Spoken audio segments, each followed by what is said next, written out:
ಈ ಥರ ಸ್ಲಿಟ್ ಬಂದುಬಿಟ್ಟು ನಾವು ಕುರ್ತಾ ಎಡ್ಜಸಲ್ಲಿ ಕೊಡ್ಬೋದು, ಇಲ್ಲ ಇದೇ ಟರ್ನ್ ಮಾಡಿಕೊಂಡು ನೆಕ್ ಹತ್ರನೂ ಕೊಡ್ಬೋದು. ಸೊ ಇದನ್ನು ಈಸಿಯಾಗಿ ಈ ಥರ ಫಿನಿಶಿಂಗ್ ಹೇಗೆ ಕೊಡೋದು ಅಂತ ಇವತ್ತು ನಾನು ವೀಡಿಯೋಲಿ ಹೇಳ್ತೀನಿ.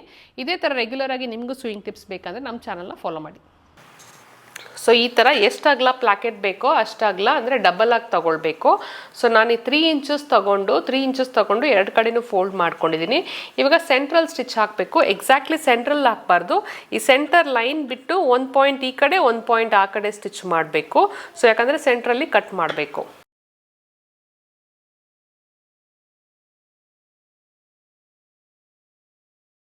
ಸೊ ಕಾರ್ನರ್ ಬಂದು ಟರ್ನ್ ಮಾಡ್ಕೊಳ್ಳಿ. ಟರ್ನ್ ಮಾಡಿಕೊಂಡು ತಿರ್ಗಾ ಉಲ್ಟಾ ರಿವರ್ಸ್ ಹೋಗಬೇಕು.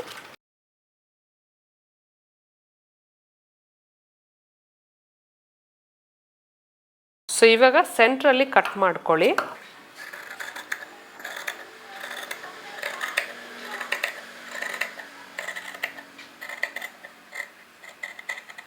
ಸೆಂಟ್ರಲ್ಲಿ ಕಟ್ ಮಾಡಿಕೊಂಡು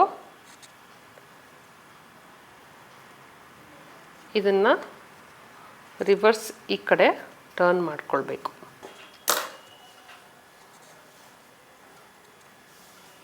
ಸೊ ಈ ಕಡೆ ಟರ್ನ್ ಮಾಡಿಕೊಂಡು ಒಂದು ಸಲ ಅಯನ್ ಮಾಡ್ಕೊಳ್ಳೋಣ. ಸೊ ಅಯನ್ ಮಾಡಿಕೊಂಡು ಆಮೇಲೆ ನಾವು ಇದ್ರ ಮೇಲೆ ಟಾಪ್ ಸ್ಟಿಚ್ ಮಾಡಬೇಕು. ಈ ಥರ ಅಯನ್ ಮಾಡಿದ ಮೇಲೆ ಇಲ್ಲಿ ನೋಡಿ ಫ್ಲ್ಯಾಟ್ ಆಗಿರುತ್ತೆ. ಸೊ ಈ ಕಾರ್ನರಲ್ಲಿ ಸ್ಟಿಚ್ ಮಾಡ್ಕೊಂಡು ಬರ್ಬೋದು. ಆ್ಯಂಡ್ ಆಲ್ಸೋ ಇಲ್ಲೂ ಎಡ್ಜಲ್ಲಿ ಸ್ಟಿಚ್ ಮಾಡ್ಬೋದು. ಸೊ 2 ಕಡೆನೂ ಸ್ಟಿಚ್ ಹಾಕ್ಕೊಳ್ಳೋಣ.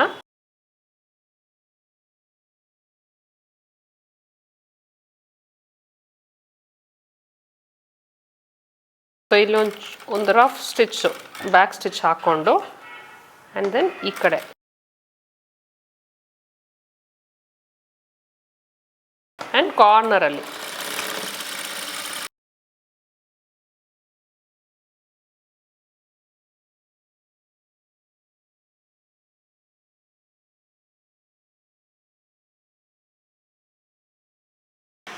ಸೊ ಈ ಥರ ಸ್ಟಿಚ್ ಮಾಡ್ಬೋದು. ಈ ಥರ ಮಲ್ಟಿ ಕಲರ್ ಯೂಸ್ ಮಾಡಿನೂ ಸ್ಟಿಚ್ ಮಾಡ್ಬೋದು. ಇದನ್ನು ನೀವು ಸ್ಲಿಟ್ಗೆನೂ ಯೂಸ್ ಮಾಡ್ಬೋದು, ಸಮ್ಟೈಮ್ಸ್ ನೆಕ್ಗೆ ನೀವು ಈ ಥರ ಡಿಸೈನ್ಸನ್ನು ಕೊಡ್ಬೋದು. ಸೊ ನೋಡಿ, ಸೊ ಈ ಥರ ಬಂದಿದೆ.